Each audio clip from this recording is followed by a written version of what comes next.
Fi qbil ma' qdiet mhux governattivi se jingħataw 4 ġimgħat oħra ta' konsultazzjoni dwar l-abbozzi ta' liġi għas-separazzjoni bejn l-ambjent u l-ippjanar fil-MEPA.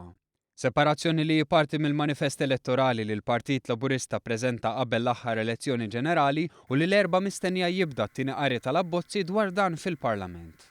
Dan il-qbil intlaħaq fil-Kumitat dwar l-Ambjent u l-Ippjanar tal-Iżvilupp fil-Parlament. Kumitat li xogħlu u li jressaq iktar qrib lill poplu u l-Parlament u li jiddiskuti policies u mhux liġijiet. Kumitat li sissa f'din il-leġislatura ltaqa' diġà 20 darba, filwaqt li fil-leġislatura li għaddiet iltaqa' 12 darba u f'ta' qabel 9 darbit biss. Quddiem il-Kumitat tkellmu numru ta' persuni. Jidher li l-Gvern se jkollu għadma jibsa hekk kif kemm l-ambjentalisti kif ukoll l-iżviluppaturi it-tnejn esprimew il-fehma li d-dokument għandu jxaqleb iktar favur tagħhom.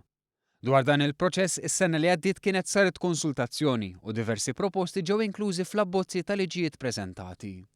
Kopja ta' dawn l-abbozzi ntbagħtu lill-Oppożizzjoni tliet ġimgħat ilu u kienu pubblikati nhar il-ġimgħa li għadda. Il-Ministru Leo Brincat spjega kif il-ħsieb tal-Gvern u li qabel il-btajjel tas-sajf isir it-tieni qari tal-liġijiet.